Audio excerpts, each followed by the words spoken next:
नमस्कार, स्वदेश एजेंडा देख रहे हैं आप और मैं हूं आपके साथ राखी। भारत और ब्रिटेन के बीच हुई एफटीए की डील चर्चा में है। पीएम नरेंद्र मोदी और ब्रिटिश प्रधानमंत्री कीर स्टारमर की मौजूदगी में गुरुवार को दोनों देशों के बीच फ्री ट्रेड एग्रीमेंट यानी एफटीए हो गया। भारत ब्रिटेन के बीच 3 साल से इस पर बातचीत चल रही थी, जो अब जाकर फाइनल हुई है। इस डील से भारत की 99% निर्यात को टैरिफ में राहत मिलेगी। वहीं ब्रिटेन की कंपनियों के लिए भी ये समझौता फायदेमंद होगा। अब उन्हें भारत में व्हिस्की, कार और दूसरे उत्पाद बेचने में पहले से ज्यादा आसानी होगी, जो आने वाले समय में दोनों देशों के लिए मील का पत्थर साबित होगा। भारत आज विश्व की चौथी अर्थव्यवस्था बना है और इस समझौते के बाद भारत के व्यापार में कितना उछाल आएगा और अर्थव्यवस्था के अगले पायदान पर पहुंचाने के लिए किस रणनीति की जरूरत होगी, इस पर विस्तार से करेंगे चर्चा। उससे पहले देखिए ये रिपोर्ट।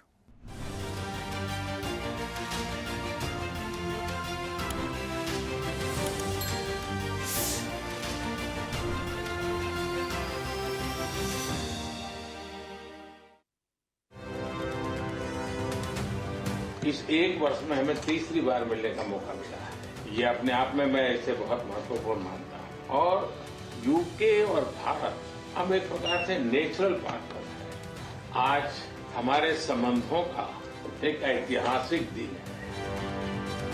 फ्री ट्रेड एग्रीमेंट से न सिर्फ भारत बल्कि ब्रिटेन को भी फायदे की उम्मीद है। शायद इसलिए 3 साल से चल रही बातचीत पर अब विराम लगा और डील फाइनल हुई।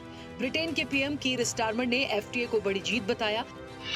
इस समझौते से भारत से ब्रिटेन को होने वाले 99% निर्यात पर टैरिफ यानी आयात शुल्क में राहत मिलेगी। भारत से जो सामान ब्रिटेन भेजा जाएगा उस पर लगने वाला टैक्स या तो बहुत कम हो जाएगा या पूरी तरह से खत्म कर दिया जाएगा। ब्रिटेन की कंपनियों के लिए भी ये समझौता फायदेमंद होगा। भारत में व्हिस्की, कार और दूसरे उत्पाद बेचने में पहले से ज्यादा आसानी होगी। भारत इन प्रोडक्ट्स पर टैरिफ को घटाकर 15% से 3% करेगा। समझौते से दोनों देशों के बीच व्यापार हर साल करीब 3 लाख करोड़ रुपए तक बढ़ सकता है। एक ऐतिहासिक दिवस है।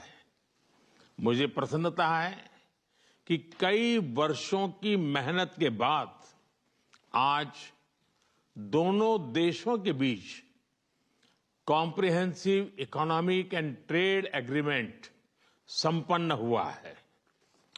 यह समझौता मात्र आर्थिक साझेदारी नहीं बल्कि साझा समृद्धि की योजना है।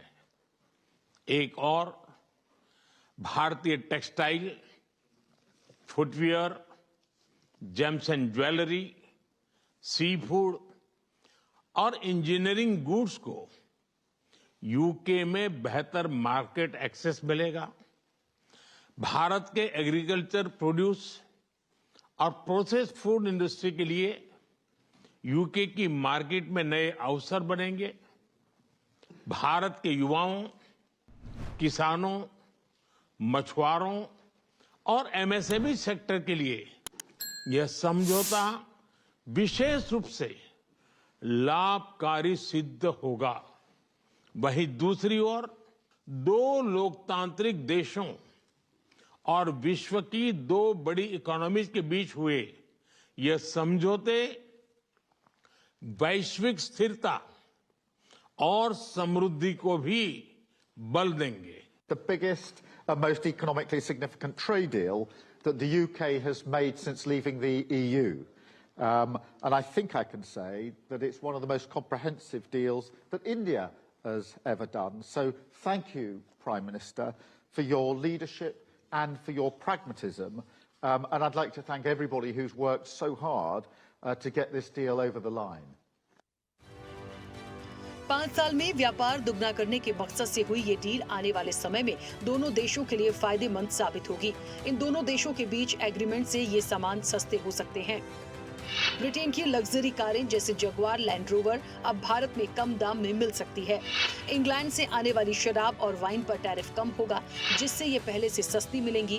ब्रिटेन से आने वाले ब्रांडेड कपड़े, फैशन प्रोडक्ट्स और होमवेयर भी सस्ते हो सकते हैं। ब्रिटेन से आने वाला फर्नीचर, इलेक्ट्रॉनिक्स और इंडस्ट्रियल मशीनरी अब कम कीमत पर मिल सकती है। भारत के रत्न और आभूषण ब्रिटेन में सस्ते बिकेंगे, जिससे ब्रिटेन में भारतीय कस्टमर्स के लिए प्रोडक्ट सस्ते हो सकते हैं। भारत को फ्री ट्रेड डील से इंडियन एक्सपोर्ट को बूस्ट मिलेगा और जॉब भी क्रिएट होंगे। वित्त वर्ष 2024 में $12.9 बिलियन यानी 1.12 लाख करोड़ रुपए की वैल्यू का मर्चेंडाइज एक्सपोर्ट भारत ने यूके को किया था। इस डील से भारत को 2030 तक $1 ट्रिलियन के निर्यात लक्ष्य को हासिल करने में मदद मिलेगी। डेवलप्ड मार्केट तक पहुंच भी बढ़ेगी। भारत और यूके के बीच एग्रीमेंट को लेकर बातचीत 13 जनवरी 2022 को शुरू हुई थी, जो अब करीब 3.5 साल बाद पूरी हुई है। 2014 से भारत ने मॉरिशस, यूएई, ऑस्ट्रेलिया और EFTA के साथ 3 ऐसे फ्री ट्रेड एग्रीमेंट्स पर हस्ताक्षर किए हैं। भारत यूरोपियन यूनियन के साथ इसी तरह के समझौतों पर बातचीत कर रहा है। भारत में तो कैबिनेट अप्रूवल हो गया है परसों इसका। यूनाइटेड किंगडम में ये पार्लियामेंट के थ्रू जाता है, तो मेरे ख्याल से कुछ महीने लगेंगे, लेकिन ये सर्टेनिटी आने से, एक श्योरिटी आने से, सिक्योरिटी होने से, स्टेबिलिटी आने से, अब जो उद्योग जगत है, जो व्यापार करते हैं, वो अपना प्लानिंग शुरू कर सकते हैं, अपनी सप्लाई चेन्स तैयार कर सकते हैं, अप्रूवल्स कर सकते हैं, ऑर्डरिंग कर सकते हैं, जिससे जैसे ही यहाँ पे अप्रूव हो जाए, और लगभग बाईपार्टीसन सपोर्ट रहा है भारत के साथ करार करने में। 90-95% तो एग्रीमेंट पिछली सरकार में भी हो गया था। इस सरकार ने उस पर और मजबूती लाने के साथ साथ उसको फाइनल किया है। तो दोनों पक्षों के बीच इसमें बाईपार्टीसन सपोर्ट होने से मैं समझता हूँ ये जल्द ही अप्रूव हो जाएगा और लागू हो जाएगा। Highlight and the headline really from this visit was the signing that Prime Minister Modi and Prime Minister Starmer oversaw of the historic India-UK Comprehensive Economic and Trade Agreement. The two sides have also agreed to negotiate a double contribution convention, which will enter into force along with the free trade agreement and will facilitate professionals and service providers on both sides and reduce the cost of doing business in both countries. दोनों नेता एक नई व्यापक और रणनीतिक साझेदारी पर भी साइन करेंगे, जिसमें रक्षा, शिक्षा, जलवायु, तकनीक और इनोवेशन पर सहयोग को और मजबूत किया जाएगा। स्टारमर ने कहा, भारत के साथ ये ऐतिहासिक व्यापार समझौता ब्रिटेन के लिए एक बड़ी जीत है। ये हजारों नए रोजगार पैदा करेगा, व्यवसायों के लिए नए मौके खोलेगा और देश के हर कोने में विकास लाएगा। उन्होंने कहा कि इससे मेहनतकश ब्रिटिश लोगों की जेब में ज्यादा पैसा आएगा और जीवन यापन की लागत में मदद मिलेगी। कुल मिलाकर भारत ब्रिटेन कुल व्यापार में 39% की बढ़ोतरी होने की उम्मीद है, यानी 2040 तक 25.5 बिलियन पाउंड का इजाफा। ऐसे में ये देखना वाकई दिलचस्प होगा कि आने वाले समय में अर्थव्यवस्था में ये समझौता कितना बदलाव करेगा और बाकी देशों की तुलना में भारत वैश्विक पटल पर नई ऊंचाई को छुएगा। चैनल हेड आरपी श्रीवास्तव के साथ एग्जीक्यूटिव एडिटर राखी वर्मा की रिपोर्ट।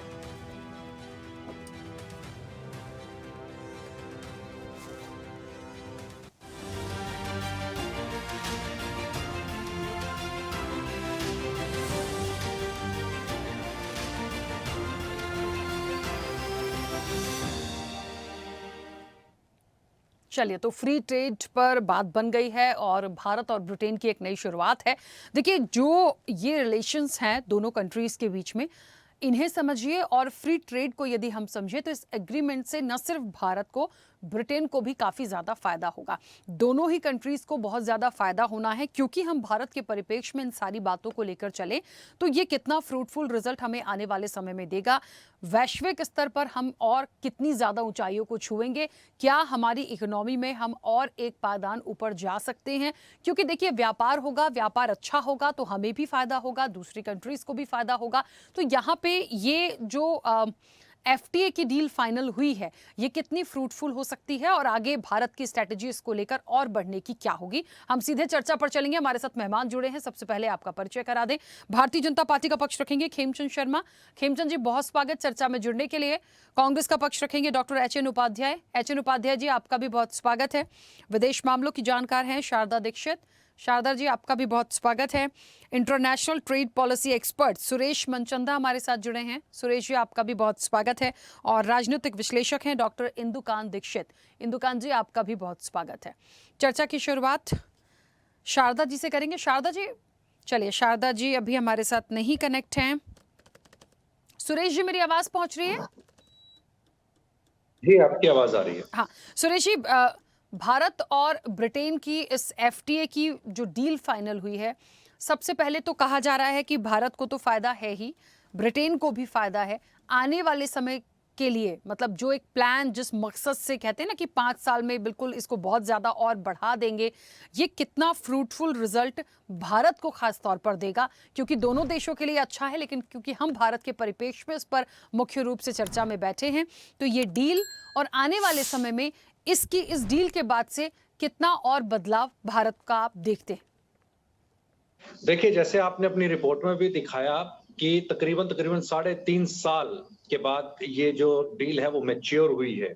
इसको हमें इस परिप्रेक्ष्य के अंदर में समझना चाहिए कि जो प्रधानमंत्री जी का जो विजन है, $5 ट्रिलियन इकोनॉमी, तो $5 ट्रिलियन इकोनॉमी और साथ ही दुनिया की जो अर्थव्यवस्था है उसमें तीसरे पायदान के ऊपर पे आना, ये जो विजन लेकर के चलने की कोशिश है उसके अंदर में निश्चित तौर के ऊपर पे जब दो कंट्रीज के बीच में इस तरीके की कोई डील होती है तो निश्चित तौर के ऊपर उन दोनों ही कंट्रीज के बीच में ट्रेड बढ़ता है, कारोबार बढ़ता है। अब हमें यह समझना होगा कि इसका इम्पैक्ट कौन कौन से प्रोडक्ट्स के ऊपर, कौन कौन सी कमोडिटीज के ऊपर पे आएगा और कौन कौन से ट्रेड यहाँ पर बेनिफिटेड होंगे, और साथ ही कितने लाख या यूं कहेंगे कितने बिलियन डॉलर के का जो जंप है वो हमें आने वाले समय के अंदर में दिखाई दे सकता है। हो सकता है ये $14 बिलियन का ट्रेड हो जाए, हो सकता है कि भारत जो है वो $20 बिलियन के पास भी पहुंच सके। अब हमें ये देखना है कि 2030 तक की ये रणनीति है। 2030 के बीच के अंदर में सबसे बड़ी डिमांड वहां से ब्रिटेन से क्या निकल करके आ सकती है। देखिए, पहले से ही ब्रिटेन को यहाँ पर टेक्सटाइल इंडस्ट्री से और साथ ही साथ आपका जेम्स एंड ज्वेलरी के अंदर भी लो वेट जो जेम्स एंड ज्वेलरी है उसकी डिमांड खासी ब्रिटेन से निकल करके आती है। उसके काफी अच्छे बायर्स वहां पर मौजूद हैं, तो उसका एक बड़ा तबका जो है उसको एक राहत मिल रही है। वो एक दिखाई देता है कि एक बढ़िया बिजनेस उनको यहाँ पर मिलते हुए दिखाई देगा। कॉपर हम वहां से इंपोर्ट करते हैं, स्टील हम वहां से इंपोर्ट करते हैं, तो उसका जो प्रेशर है, देखिए पिछले अगर हम कुछ सालों के अंदर देखें, करीब करीब कोरोना के बाद अगर हम देखें तो स्टील के प्राइसेस के अंदर में बहुत जबरदस्त जंप आया है, कॉपर के प्राइसेस के अंदर में बहुत जबरदस्त जंप आया है, और उसके ऊपर ड्यूटी को कम करने से कम ये राहत मिलेगी कि प्राइसेस नीचे आएंगे और उसका इंपैक्ट आपके इंडस्ट्रीज के ऊपर पे दिखाई देगा, उनके प्रॉफिट मार्जिन के अंदर दिखाई देगा। और अगर एक्सपोर्ट बढ़ता है तो सिंपल और सीधा सा लॉजिक है कि आपकी फॉरेन करेंसी के अंदर भी एक इजाफा देखने को मिलेगा। और जो हम एग्री के अंदर में पर्टिकुलरली मैं बात करूंगा, $100 बिलियन के एक्सपोर्ट का लक्ष्य सरकार ने रखा है, जो अभी फिलहाल $51 बिलियन के आसपास का है। अब उसको मीट करना है, और इस समय पर जो सबसे बड़ा जो हर्डल यहाँ पर दो निकल करके आ रहे थे, हमारे एग्री प्रोड्यूस जो हैं यूरोपियन मार्केट्स के बीच के अंदर में बहुत सारे ऐसे कारण हैं जिनकी वजह से वहां पे अलाउ नहीं हो रहे थे, क्योंकि पेस्टिसाइड एक मेजर इशू है, उसके ऊपर गवर्नमेंट काम कर रही है। ऑर्गेनिक की डिमांड वहां पर काफी अच्छी है, ऑर्गेनिक के ऊपर पे गवर्नमेंट काम कर रही है। तो अगर वो बाजार खुलता है और वहां के बायर्स को भी अगर कम प्राइस के ऊपर पे प्रोडक्ट अच्छे मिलते हैं तो इससे एक तो बाजार भारत के लिए भी खुल गया, किसानों के लिए रास्ता खुल गए, उनको प्राइस अच्छा मिलेगा, उनकी क्रॉप का प्राइस अच्छा मिलेगा।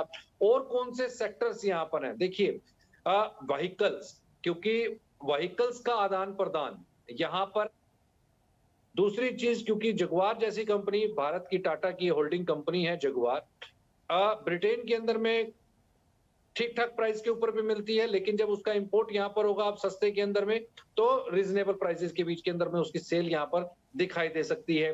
भारत यहाँ से ईवी बैटरीज जो हैं, इलेक्ट्रिक व्हीकल्स जो हैं, उसका एक्सपोर्ट करने के लिए उसके पास में वहां पर बाजार मिल गया। देखिए, सिंपल सी सीधी सी बात यहाँ पर हमें एक सी चीज समझने की है कि भारत कमोबेश चाइना के रास्ते के ऊपर पे निकला है, इंडस्ट्रीज को बढ़ाना है, कारोबार को बढ़ाना है, और अगर विदेशी बाजार भारत को मिलते हैं तो जो चाइना का मार्केट शेयर है उस पे कहीं ना कहीं भारत को एक सफलता प्राप्त होगी, वो शेयर भारत यहाँ पर ले पाएगा। इसके साथ ही एल्यूमिनियम, क्योंकि आपको क्या चाहिए, आपको चाहिए उसके लिए मटेरियल चाहिए, रॉ मटेरियल चाहिए, आपको खनन चाहिए, आपको एल्यूमिनियम चाहिए, आपको कॉपर चाहिए, इलेक्ट्रिक चीज जो भी आपने डेवलप करनी है उसका रॉ मटेरियल वहां से आपको भारत के अंदर में सस्ता होगा और यहां से आप उसको फिनिश करके उस मार्केट के अंदर में बेच पाओगे। बिल्कुल ठीक है, वापस आऊंगी सुरेश जी। शारदा जी मुझे सुन पा रही हैं? हाँ जी राखी जी, मैं सुन पा रही हूँ। शारदा जी, ब्रिटेन और भारत ये जो ट्रेड डील हुई, फ्री ट्रेड डील ही कही जा रही है, क्योंकि बिल्कुल 99% यदि टैरिफ नहीं होगा या बहुत कम होगा, जो इस तरीके की बात की जा रही है, ये आने वाले समय में इसको हम कितनी बड़ी डील समझें? हम वैश्विक स्तर पर जाकर भारत को यदि देखें तो कितना आगे और ये बढ़ सकता है? और क्योंकि देखिए व्यापार की बात होती है, यदि एक्सपोर्ट इंपोर्ट को भी हम दोनों तरफ से देखने की कोशिश करें, जिस तरीके से कुछ प्रोडक्ट्स की बात की भी गई है, किस सेक्टर्स की बात की गई है, ये भारत के लिए कितना अच्छा और सकारात्मक है? देखिए भारत के लिए बहुत ज्यादा सकारात्मक होगा, ये तो एक सपनों की उड़ान जैसी बात है, क्योंकि अभी साथी कह रहे थे कि 5 ट्रिलियन इकोनॉमी की बात, असल में जो फ्री ट्रेड डील में फायदा होगा वो भारत के अमीर लोगों का होगा, जो वाइन पे, विस्की पे, कारों पे, जो ब्रिटेन से आने वाले सामान की छूट मिल रही है, उन पर टैक्स में कटौती हो रही है, वो अमीरों के लिए उनके जो शौक के सामान हैं, महंगी कारें, महंगी शराबें, महंगी वो चीजें जो यहाँ की आम जनता के काम की नहीं है, और यहाँ से जो एक्सपोर्ट हो रहा है वो उनके लोगों के बहुत काम का नहीं है, कि बहुत फायदा होने वाला कोई सौदा ऐसा दिखाई नहीं दे रहा है, क्योंकि कारें जो कि यहाँ के बाजार को, ऑटोमोबाइल्स को इफेक्ट करेंगी, बाहर से आने वाली कारों पे अगर मान लो 150 से 75% पर आ जा रहा है, तो यहाँ के बाजार, जो महंगी कारों के बाजार पर नेगेटिव इफेक्ट लाजमी है।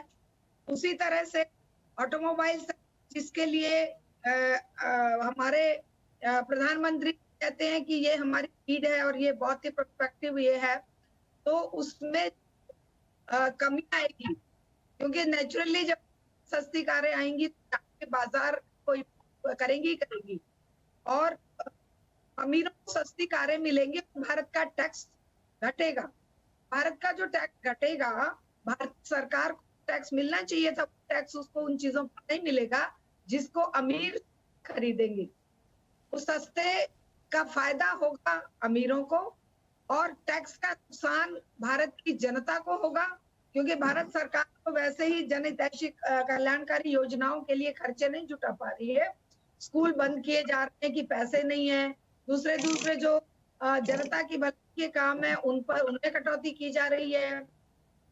इस वजह से अमीरों को तो जरूर ज्यादा शराब, महंगी शराबें सस्ती मिल जाएंगी पीने के लिए, जो कम पीते थे ज्यादा पीने लगेंगे, जो यहाँ की शराबें छोड़कर बाहर की शराबें उनको अगर मान लो 8,000 की पहले मिलती थी और अब वो 4 की मिलने लगेगी, जो गाड़ी पहले 1 करोड़ की मिलती थी वो 50 लाख की मिलने लगेगी। सब अमीरों के लिए कटौतियां होंगी, लेकिन यहाँ से जो जाएगा वो कितना जा पाएगा, क्योंकि वहां पर उसकी डिमांड केवल जो तो वहां पर रह रहे, भारतीय चावल जाता है, भारतीयों के लिए हैंडलूम्स की साड़ियां जाती हैं, या और दूसरे जो सामान जाते हैं, इसी तरह से मेडिसिन जाएंगी, लेकिन उनके यहाँ से आने मेडिसिन पर कोई हमें बहुत ज्यादा, या मेडिकल इक्विपमेंट्स पर बहुत ज्यादा फायदा नहीं होने वाला है। तो कुल मिलाकर ये देश की अर्थव्यवस्था को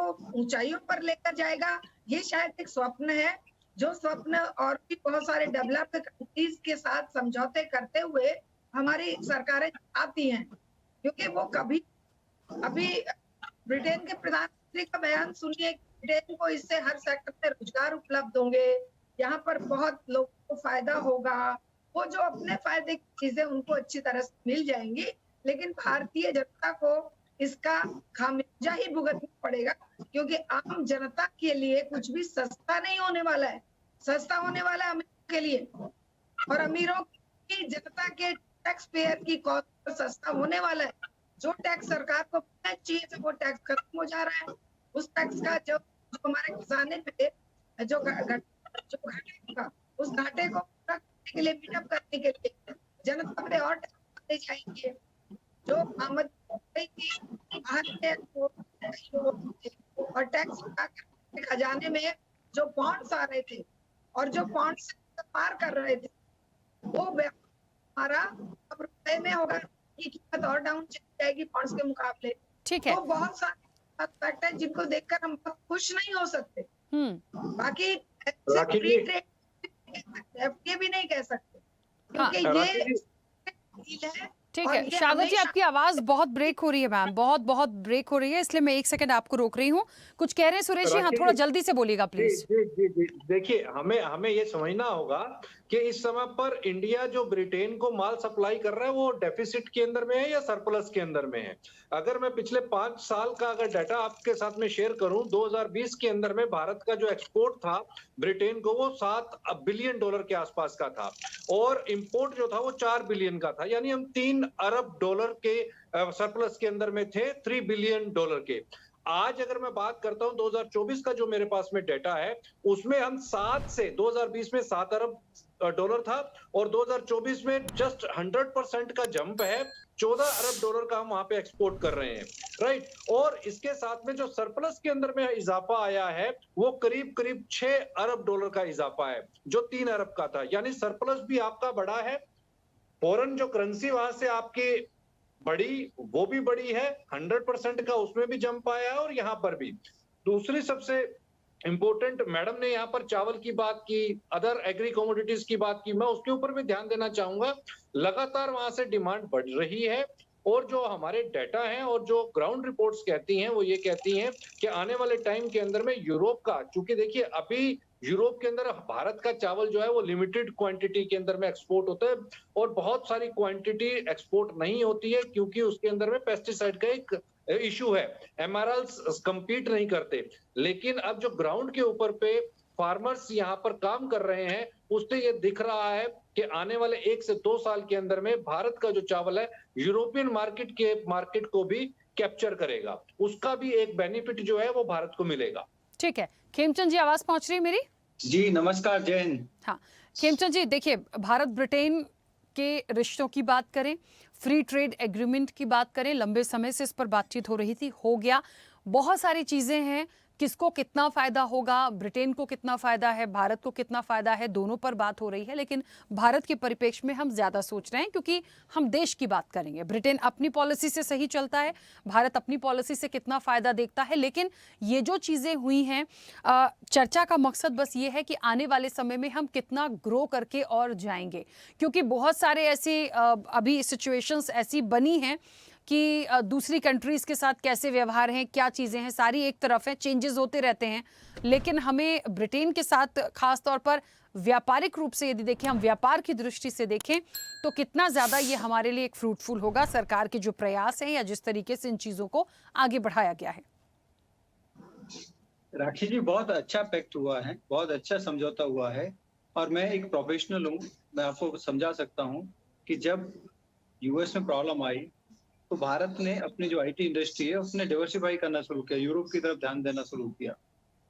लेकिन बहुत सारी रिस्ट्रिक्शंस थी, हमारे प्रोफेशनल वहां पे आसानी से जा नहीं सकते, उनको बहुत सी शर्तों पे वीजा मिलता है।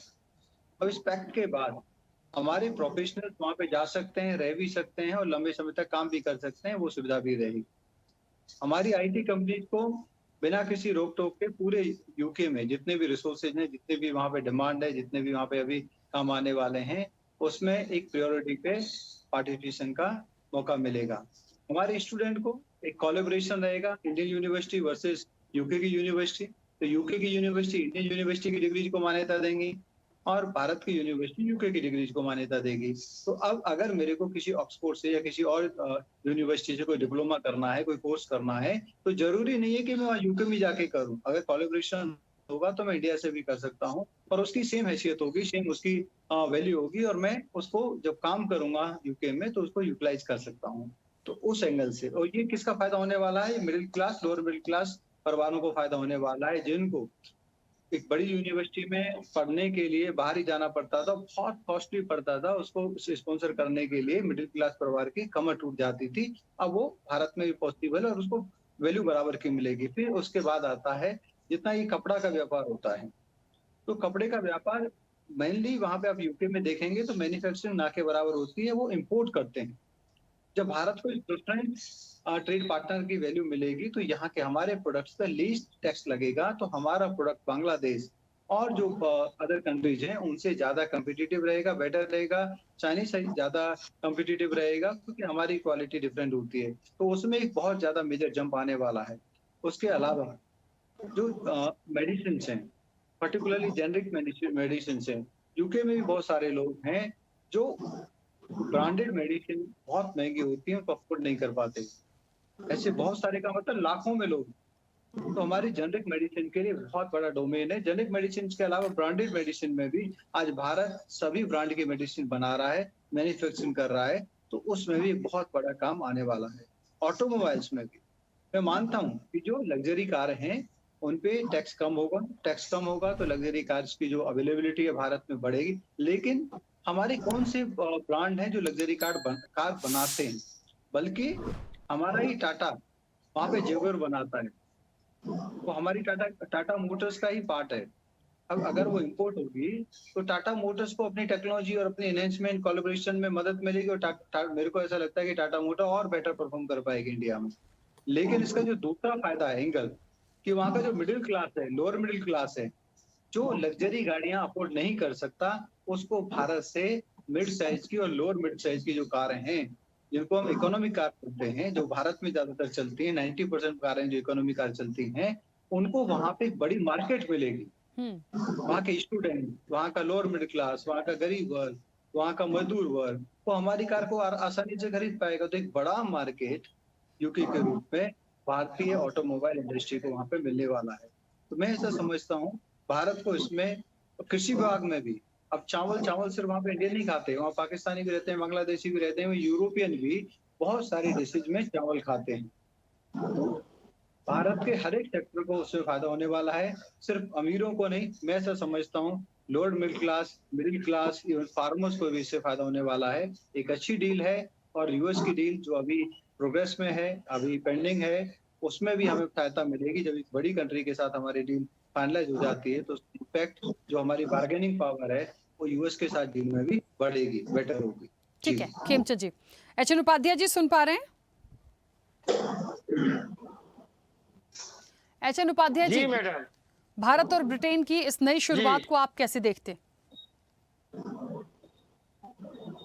देखिए राखी जी, पहले हम इस यात्रा की पृष्ठभूमि में जाना चाहते हैं।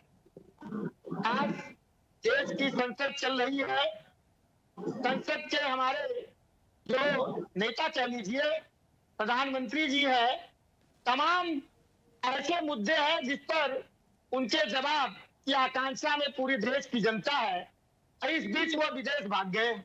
अब ये 3.5 साल से चल रहा था मामला समझौते का, प्रधानमंत्री जी ये सब चुन कर रखे रहते हैं। वैसे भी वो हमेशा विदेशी प्रिय है, विदेश यात्रा के प्रिय है, उनको तो देश की जनता के मुद्दे से कोई मतलब है नहीं। और चर्चिल ने कहा था जब देश स्वतंत्र हुआ था कि भारत के लोग आजादी मिलने पर सत्ता नहीं संभाल पाएंगे, लेकिन जिस तरह से हमारे पहले प्रधानमंत्री जी, व्यापार हो, कृषि हो, उद्योग हो, पंडित जवाहरलाल नेहरू जी हो, इंदिरा जी हो, राजीव गांधी जी हो, सब लोगों ने, बाद में मनमोहन सिंह जी ने व्यापार के क्षेत्र में हमारी अर्थव्यवस्था को मजबूती प्रदान की, हमारी लोकतंत्र की विरासत को आगे बढ़ाया। 2014 से लगातार ये कमजोर होते जा रहे हैं सब मुद्दे। वहां के सांसद भी सोचते होंगे कि इंग्लैंड, भारत में संसद चल रहा है, प्रमुख मुद्दे हैं, वहां राष्ट्रपति है नहीं और उपराष्ट्रपति है नहीं, लोकसभा राज्यसभा के जो सभापति होते हैं, प्रधानमंत्री मुख्य होते हैं नेता, और सभी विभागों के प्रमुख होते हैं, वो भी वहां से गायब है। वो भी वहां के लोग सोच रहे हैं, वहां की जनता वहां पर जाकर समझौता कर रहे हैं। देखिए, ये बात सत्य है कि प्रधानमंत्री मोदी जी देश की आम जनता के लिए कोई समझौता न किए हैं न करेंगे। ये अपने पूंजीपति मित्रों के लिए, उच्च वर्ग के लिए, जैसा कि हमारी बहन शारदा जी ने पहले ही उल्लेख कर दिया है, वही समझौता करते हैं। हमारे मित्र लोग कहते हैं, अगर मान लीजिए विस्की कितने लोग पीते हैं, शराब कितने लोग पीते हैं, बड़े बड़े कार कितने लोग करते हैं, वो तो इंग्लैंड के लाभ के लिए है। हमारे यहाँ के उद्योग धंधे तो चौपट हो जाएंगे अगर आपने जो है आयात पर शुल्क घटा दिया, जो हमको टैक्स मिलता था वो भी हमारा चला जाएगा। जैसा हमारी शारदा बहन जी ने एकदम बहुत बढ़िया कहा है, ये अमीरों के लिए समझौता है। अरे समझौता इसलिए किया गया है कि जो संसद से हमारे प्रधानमंत्री जी भगे हैं इतना महत्वपूर्ण समय में, ये मुद्दा जो है ये मीडिया में चलने लगे और हमारे संसद के भागने वाले लोग भूलते चले जाए, मीडिया के लोग बुलवाते चले जाए, और आप जान लीजिए कुछ दिन बाद पता चलेगा ये भी समझौता किए होंगे तो अपने मित्रों के लाभ के लिए ही किए होंगे। लेकिन एचएन उपाध्याय जी, आपको ऐसा नहीं लगता, देखिए जो कार्स होंगी या जो फैशन के प्रोडक्ट्स होंगे और भी सारी चीजें जो वहां से आनी है, चलिए उनके लिए तो मैंने मान लिया कि अमीरों के लिए है, इनके लिए नहीं है, उनके लिए नहीं है, लेकिन हमारे यहाँ से जो चीज़ें जाएंगी और हमारा भी 99% टैरिफ हमारा नहीं लगना है या बिल्कुल कम हो जाना है, तो हमारी चीज़ें भी तो जा रही हैं। और हमारी खास तौर पर कृषि क्षेत्र की जो चीज़ें हैं, क्या उससे हमें फ़ायदा नहीं होगा? हमें भी तो कहीं ना कहीं फ़ायदा होगा। देखिए राखी जी, हमारी अर्थव्यवस्था को 20 ट्रिलियन तक ले जाए, 15 ट्रिलियन तक ले जाए, तीसरे पर ले जाए, चौथे पर ले जाए, हमको वो ही काम करना पड़ेगा। हम अपने मैन्युफैक्चरिंग क्षेत्र में रोजगार का सृजन करें, उसका उत्पादन करें। ठीक है, हर देशों से आप जब व्यापार करेंगे तो कुछ क्षेत्रों में लाभ होगा, कुछ क्षेत्रों में उनको लाभ होगा। इसमें ब्रिटिश सरकार, ब्रिटेन के लोगों का ज्यादा लाभ है, हमारा कम है। हम लोग मध्य वर्ग के हैं। हमारा देश एक बाजार के रूप में सबसे बड़ी अर्थव्यवस्था के रूप में उभर रही है, उसका फायदा ब्रिटेन ने लिया है।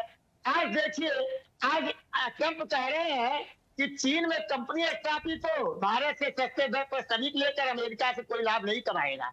हर देश अपने अपने जनता के लिए, अपने अपने देश की अर्थव्यवस्था को मजबूत करने लिए लगा हुआ है। लेकिन हमारे प्रधानमंत्री जी कौन कौन से समझौते किए जो हमारी आम जनता को राहत पहुंचाए, हमारे यहाँ के उद्योग धंधों को राहत पहुंचाए, 1, 2, 3 उद्योगपतियों को छोड़कर। शराब का जो हमारे देश में व्यापार होता है वो तो चौपट होगा ना। ठीक है, शराब बहुत सस्ते दाम पर मिलेगा यहाँ के लोगों को, और तेजी से पिएंगे, काम करेंगे नहीं, शराबें पीकर बैठे अपना, पारिवारिक विघटन बढ़ेगा, पति पत्नी के बीच तनाव बढ़ेंगे, सामाजिक विघटन बढ़ेगा। यही तो काम किए हैं। ये देश में तोड़ने की राजनीति कर रहे हैं। अरे घर परिवार को भी तोड़ेंगे सस्ता। एचएन उपाध्याय जी, मैं शराब वाले विषय पर बार बार उन ब्रांड्स का नाम लेना उचित नहीं समझती हूँ जिनकी यहाँ पर आवक होगी, ठीक है, लेकिन ये बात सच है कि जिन ब्रांड्स का जिक्र किया जा रहा है उसको लेने के बाद कोई इस तरीके से चीजें होने लगेंगी, उसको भी समझिए। बहुत सारे फैक्टर हैं जिन्हें समझने की जरूरत है। देखिए, नहीं उसके जो नए मध्यम वर्ग के लोग वो भी लेने का प्रयास करेंगे, तो एक आदत का तो विकास होगा। वैसे ही हमारे देश में नशाखोरी युवाओं में सबसे प्रमुख समस्या बढ़ती जा रही है। पहले बियर से शुरू करेंगे, विस्की से शुरू करेंगे, तब में शराब तक जाएंगे वो, और उनको सस्ते दर पर उपलब्ध होने लगेगा। वो दिखावटी में अपने आवरण को बढ़ाने के लिए विस्की में खरीद चलाएंगे कि देखिए हम विस्की पी रहे हैं, तो उसके बाद उनका शराब तक आएगा, फिर देसी शराब तक आएगा। और कार बड़े लोगों के लिए है। कार की जो है, जैसा कि शारदा बहन जी ने कहा, कार हमारे देश में राजीव गांधी जी जो है मारुति की स्थापना की, उसको आगे बढ़ाया और घर घर तक कार पहुंचाया। वो है कार का व्यापार करना। अगर वैसे सस्ते दर पर कार आवे तो ठीक है, तब हमारे देश के लोगों को लाभ मिलेगा। हम सस्ती कीमतों पे कहाँ हम जगुआर की बात कर रहे हैं, आप मारुति की बात कर रहे हैं सर। लोग भी तो सोचेंगे हम उसमें घूमें, हम काम करें, हमारे पास भी वो हो। एक ललक भी तो होती है अंदर से कि हम इन चीजों को पाएं। क्यों हम सिर्फ शराब का एक मुद्दा लेके बैठे? शराब, कार, कोई ज्वेलरी, और राखी जी हमारे देश में ही ना बड़े बड़े जो कार बढ़िया बनवाइए ना, उनका मैन्युफैक्चरिंग कराइए, उसको उत्पादन कराइए, अपने देश के उद्योगपतियों को लाभ पहुंचाए, हमारे यहाँ के लोग को रोजगार मिले। वो तो ब्रिटेन के प्रधानमंत्री चाह रहे हैं हमारे यहाँ रोजगार का सृजन होगा। अरे उनसे क्या तो होगा, हमारे देखो रोजगार की हाँ, जरूरत है। मैन्युफैक्चरिंग हमारे हो, यहाँ हम रोजगार उस का विषय पे बात करेंगे। कर सकते हैं, लेकिन हम चीजों को क्रॉस ही कर दें, नहीं करेंगे। हमारे नेता आदरणीय राहुल गांधी जी ये कहते हैं, ठीक नहीं था। मैन्युफैक्चरिंग क्षेत्र में जब तक हम नहीं लगेंगे तब तक हमारा व्यापार न अर्थव्यवस्था न हमारे यहाँ रोजगार कोई चीज नहीं होगा। ठीक है, जी। चलिए, ठीक है, चलिए उपाध्याय जी जी। वापस आऊंगी। इंदुकांत जी सुन पा रहे हैं मुझे? जी राखी जी। सर, मुझे तो ऐसा लग रहा था कि ये पूरी चर्चा जो है सिर्फ एक लग्जरी कार और वाइन पर आकर ही रुक जाएगी, क्योंकि ऐसे परिप्रेक्ष्य में उसको समझा जा रहा है कि बस वही दो चीज़ें हैं जो यहाँ आएंगी और चीज़ें बिगाड़ देंगी। लेकिन ओवरऑल सिनेरियो जो है, जो फ्री ट्रेड की जब बात आती है दो कंट्रीज़ के बीच में, तो वाकई में हमें देखना पड़ता है कि हम अपने आप को कहाँ आके, आज हम जिस जगह पे हैं उसके बाद इस फ्री ट्रेड को यदि समझने की कोशिश करें तो भारत अगले किस पायदान पर पहुंच सकता है, या उसका इससे कोई एक कनेक्शन करना भी चाहिए या नहीं? जी राखी जी नमस्कार। हमारे जितने को पैनलिस्ट उनको भी मेरा नमस्कार। सबसे बड़ी बात राखी जी है, देखिए जो टारगेट रखा है भारत ने और ब्रिटेन ने कि जो उनकी अभी ट्रेड है वो लगभग 56 बिलियन डॉलर की है, और मनचंदा जी ठीक कह रहे थे 2030 तक उसको बढ़ा करके दुगना करके 112 बिलियन डॉलर तक ले जाने की बात है। तो जब भी व्यापार बढ़ता है राखी जी, तो दोनों पक्षों को लाभ होता है। हाँ, वो इक्विटेबल होना चाहिए। भारत के पक्ष में टिल्टेड रहा है काफी कुछ, जैसा मनचंदा जी भी बता रहे थे। तो अब जिस तरह से आपने स्वयं कहा कि 99% चीजों पे टैरिफ लगभग खत्म हो जाएगा, और उसमें जो छोटी छोटी चीजें हैं, जैसे आप देखिए, मैं शारदा जी को भी सुन रहा था, लेकिन उन्होंने लगभग एक पक्ष की बातें की। मैं देख रहा था कि इस ट्रेड डील में जो भारत के जितने फार्मर्स के प्रोडक्ट्स हैं, हाँ। केवल चावल नहीं, फार्मर्स के जितने भी प्रोडक्ट्स हैं, प्रोड्यूसर्स हैं, उन पे फार्मास्यूटिकल्स प्रोडक्ट पे, जो मेरीन से जुड़े हुए प्रोडक्ट्स हैं, जैसे मछली है, बाकी सब चीजें हैं, इन चीजों के जो भी एक्सपोर्ट होते हैं ब्रिटेन में, वो सारी चीजों पे काफी टैरिफ कम हो जाएगा, नहीं के बराबर हो जाएगा ज्यादातर केस में। तो ये जब एक्सपोर्ट बढ़ेंगे, लेदर का एक्सपोर्ट बढ़ेगा, ऑटोमोबाइल के पार्ट्स का एक्सपोर्ट भारत से बढ़ेगा, पार्ट्स भारत में बनते हैं, वहां पे पार्ट्स कम बनते हैं। तो इन चीजों, ये सारी चीजें बहुत लेबर इंटेंसिव सेक्टर्स हैं, और इनका एक्सपोर्ट अगर बढ़ेगा, भारत का टारगेट क्या भी है? देखिए, पूरे देश में एक माहौल पॉलिटिकली भी और देश के प्रधानमंत्री के सामने, उनकी सरकार के सामने भी है। उन्होंने कहा था कि हम प्रति वर्ष 2 करोड़ रोजगार देंगे। अब वो ज्यादातर प्रयास सरकार का मैं देख रहा हूँ पिछले कुछ वर्षों से है कि ज्यादा से ज्यादा लेबर इंटेंसिव या अपने देश में रोजगार बढ़ाने वाले काम किए जाएं। अब ये जितने भी सेक्टर से एक्सपोर्ट बढ़ने की बात है राखी जी, इसमें सारे में रोजगार का सृजन होगा भारत के अंदर ज्यादा से ज्यादा, क्योंकि ये लेबर इंटेंसिव इलाके हैं। अब देखिए, ब्रिटेन से जो इंपोर्ट होना है, देखिए हमेशा ट्रेड डील जो होता है वो दोनों देश अपने फायदे देखकर करते हैं। ऐसा तो नहीं कि दूसरा देश जो आपके साथ ट्रेड डील कर रहा है वो सब कुछ आपको समर्पण करके दे देगा कि आप ही पूरा कर लीजिए, हम बड़े मतलब कृतकृत्य हो जाएंगे। अब वहां से जो चीजें आने की आशंका जताई शारदा जी ने भी, अपने हरि जी ने भी, देखिए उसमें बड़ी बात क्या है, बड़ी गाड़ियां, शराब, चॉकलेट, इस ढंग की चीजें हैं। अब ये जो बड़ी गाड़ियां हैं, चॉकलेट है, कॉस्मेटिक्स के चीजें हैं, ये अपने यहाँ कौन आयात करता है, कौन खरीदता है? जो आम जनता है, मिडिल क्लास है, इवन अपर मिडिल क्लास तक भी इस पे ज्यादा हाथ नहीं डालते हैं। जो अब आप ये देखिए कि रोल्स रॉयस कौन खरीदता है अपने देश में? हमारे परिचय में एक आदमी ने भी नहीं खरीदा है। हम शायद उतना धनाढ़ लोगों को नहीं जानते होंगे, लेकिन मैं मानता हूं कि एक पत्रकार, एक वकील, एक इकोनॉमिस्ट, एक प्रोफेसर, इन लोगों की जानकारी में जो लोग हैं मिडिल अपर मिडिल क्लास के, कुछ नेताओं को छोड़ दीजिए तो रोल्स रॉयस, जगुआर, ये सब कौन खरीदता है? तो ये एक लिमिटेड क्लास के पास एक निश्चित तौर पे होगा कि वो सस्ता होगा तो ज्यादा खरीदेंगे। हो सकता है कुछ लोग और लाभान्वित होंगे, लगेगा कि हमारा टारगेट 40 लाख तक गाड़ी खरीदने का था, उस रेंज में गाड़ियां अगर कुछ आ जाएंगे ब्रिटेन की तो हम खरीदना चाहेंगे, खरीद सकते हैं। लेकिन शिक्षा के क्षेत्र में जो लाभ होगा, जो बता रहे थे अभी हमारे बीजेपी के साथी, उसको भी आप नहीं नकार सकती हैं। तो ओवरऑल इसमें बेनिफिटेड कौन होगा? ओवरऑल बेनिफिटेड मेरे हिसाब से राखी जी दोनों देश की जनता होगी, हमारे देश की भी जनता होगी। ओवरऑल भारत सरकार को हो सकता है, जो प्राइमा फेसी देखने में लगता है कि थोड़ा रेवेन्यू लॉस हो सकता है, लेकिन उसको भी मेकअप कर सकते हैं ट्रेड बढ़ा करके। अगर ट्रेड 56 बिलियन डॉलर की जगह 112 बिलियन डॉलर हो जाएगा, तो नेचुरली जो लॉस टैरिफ के मामले में होगा वो बढ़े हुए ट्रेड के कारण वो कंपनसेट हो सकता है। और ओवरऑल जैसे मान लीजिए कि हम एक चावल उत्पादक हैं, मान लीजिए कि हम कोई ऐसी चीज के उत्पादक हैं, देखिए ब्रिटेन में भारतीय लोग ही लगभग 2 मिलियन 20 लाख के आसपास रहते हैं। वो तो भारत की चीजें जितनी आएंगी उनको थोड़ी सस्ती आएंगी, वो तो खरीदार होंगे ही होंगे। साथ में जो पाकिस्तान मूल के लोग, साउथ एशियन कंट्रीज के, वो लोग भी इन चीजों को सस्ता होने पर खरीदेंगे। और इस ट्रेड डील में ये भी चीजें हुई हैं कि किस तरह से ट्रेड में जितने भी इम्पेडिमेंट्स आते हैं उनको कैसे कम किया जाए।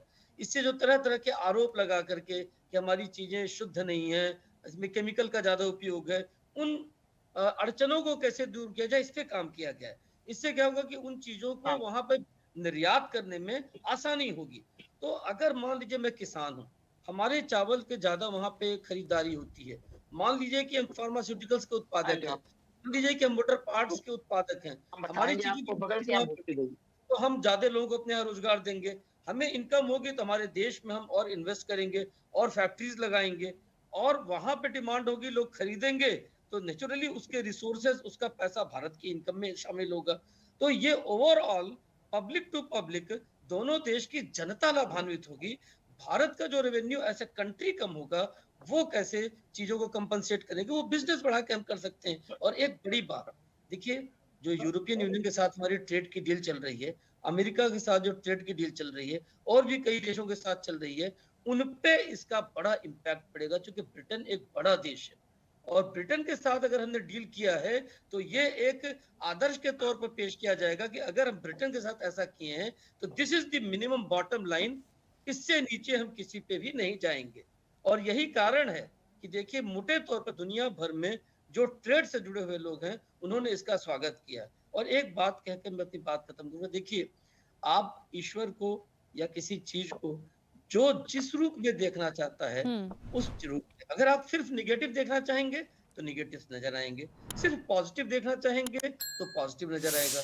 मेरा मानना है कि अगर आप बैलेंस देखना चाहेंगे तो ये ट्रेड डील बहुत अच्छी हुई है, सकारात्मक है और पूरी दुनिया में जो एक माहौल ट्रंप के अमेरिका में आने के बाद बना है, उसमें ये गिवन कंडीशंस और सर्कमस्टांसेस में ये एक बहुत अच्छा ट्रेड डील है। बिल्कुल, और इस चीज़ को ऐसे भी लिया जा सकता है कि आने वाले समय में देखिए अमेरिका के साथ जो चीज़ें हो रही हैं या ट्रंप के साथ जो रिलेशनशिप अब भारत की हो रही है या दिखती है, वो कुछ बहुत अच्छी नहीं दिख रही, क्योंकि ट्रंप हमेशा अपनी पॉलिसी पर जिस तरीके से काम करते हैं वैसे भी विश्वसनीय नहीं है। अब तो सब कहने लगे हैं कि वो कब क्या कर बैठे।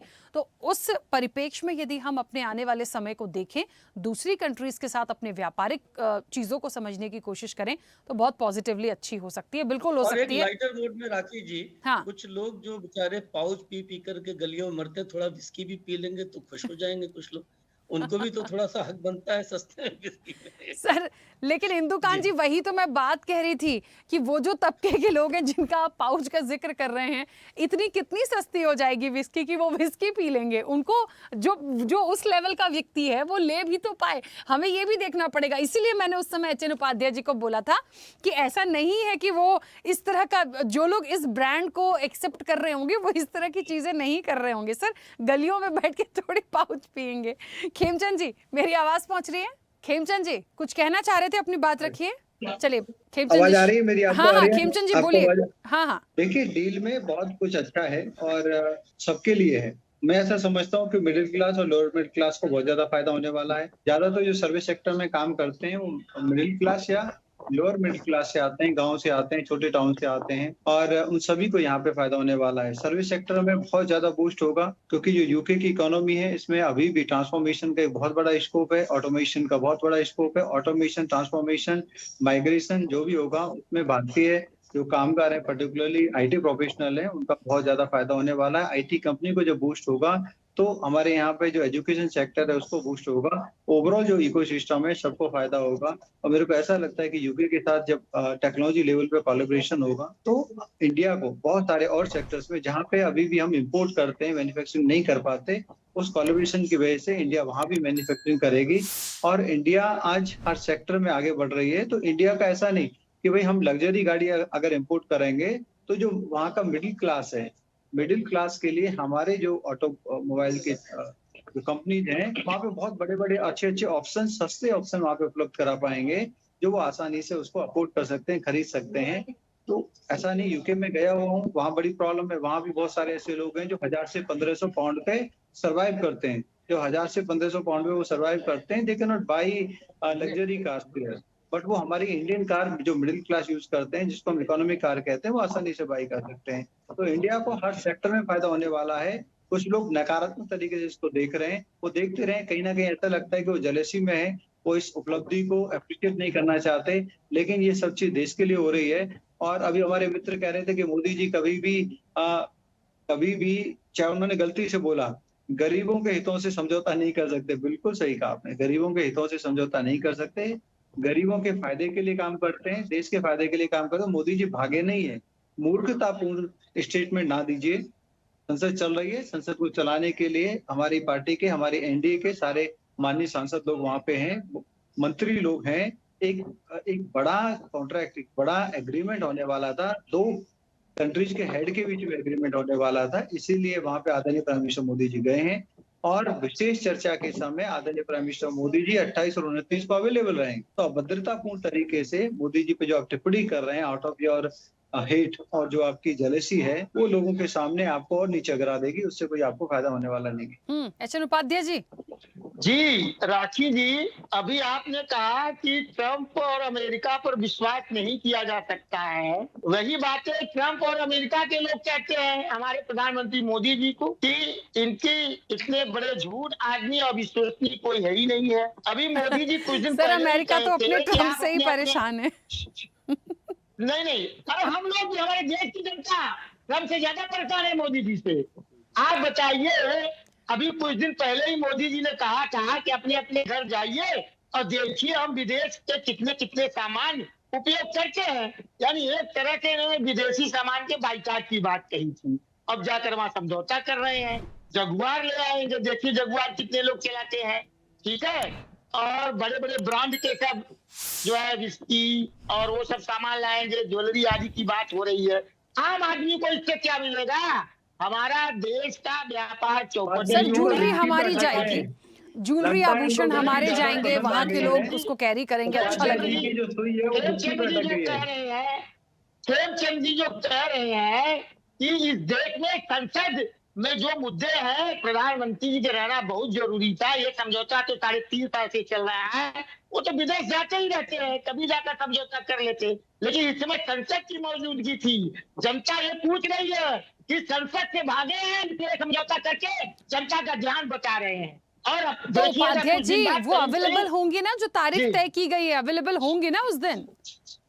अरे आज रहना चाहिए मैडम जी, बात की बात शुरुआत। अरे तो सर, जो विदेश नीति पर जो जहाँ सिग्नेचर होने, जहाँ जाना जरूरी, वहां नहीं जाएंगे?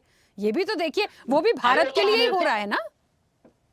हम तो कह रहे हैं प्रेमचंद जी ने जब, और किसी नेता को प्रधानमंत्री चुन लीजिए जो देश की जनता और संसद को समझे। मोदी जी तो विदेश में ही ज्यादा रहते, अपना विदेश में घूमे, अपना इनका विदेशों से बहुत प्रेम है। सही, सरकार का पैसा नहीं, अपना पैसा लगाएंगे तो पता चलेगा सरकार का। और हमारी आम जनता का घूम रहे हैं, सरकारी काम के लिए गए हैं, देश के काम के लिए गए हैं। वो राहुल गांधी जी की तरह बैंकों घूमने नहीं गए, वो इटली घूमने नहीं गए, ये पर्सनल विजिट पे नहीं गए, वो सरकारी कामकाजी विजिट पे गए। कुछ दिन बाद जैसे पता चलेगा, कुछ दिन बीतने दीजिए ना, हम लोग खोज कर लाएंगे। अडानी जी के लिए इतने 1000 का कॉन्टेक्ट लेकर आएंगे। कामकाजी विजिट में और पर्सनल विजिट में कुछ फर्क भी समझा करो, लेकिन आप विस्की के चक्कर में पड़े तो आपको समझ में नहीं आएगी। नहीं, हम विस्की के चक्कर में नहीं पड़े हैं। आप जो कह रहे हैं, ये व्यापार जो किया है समझौता ने, ये संसद से जो भागे हुए हैं उसके बचाव में एक तरह से उन्होंने परसेप्शन बनाने के लिए ये किया है। अच्छा उपाध्याय जी, मुझे ये बताइए, उपाध्याय जी मुझे बस इतना बताइए कि भारत और ब्रिटेन की जो एक नई शुरुआत है, हर तरीके से, चाहे ब्रिटेन को फायदा हो रहा हो, चाहे हमें फायदा हो रहा हो, आप इसको कहीं भी, कहीं से कहीं तक सकारात्मक नहीं देखते हैं? मैडम राखी जी, सकारात्मक का निगेटिव ज्यादा है, सकारात्मक कम है। कहाँ से सकारात्मक, किस बात पर हम सोचेंगे, आप बताइए। पहले तो यहाँ के जाने को ही हम निगेटिव सोच रहे हैं, निगेटिव है भी, सकारात्मक कहाँ से है? आप वहां पर गए, समझौता किए, वहां के सांसद भी माथा पीट रहे होंगे कि हमारी संसदीय व्यवस्था को भारत ने अपनाया, ब्रिटेन का भारत उपनिवेश रहा है, वहां की संसदीय व्यवस्था को अपनाया, और संसद का इतना अपमान कि उसका मुखिया ही गायब हो गया, करने के लिए आ गए। जी, बात मेन यही है, मैं बता रहा हूँ, इस डील के जड़ में यही बात है। जो संसद से भागे है ना, जवाब न देना पड़े, जो नागरिकता छीन रहे हैं लोगों की, उसका जवाब न देना तो पड़े। सर उसका जवाब तो तब भी देना पड़ेगा जब जो तारीख तय हुई है। कहाँ भागेंगे? 32 दिन है सर, 18 बैठकें होनी है, कब तक? अरे अच्छा मैडम, 2 दिन में और 10 दिन में अंतर नहीं है। आज से ही रहते तो क्या बुरा रहता, वो समझौता बाजू में हो जाता। 3.5 चल ही रहा है ना।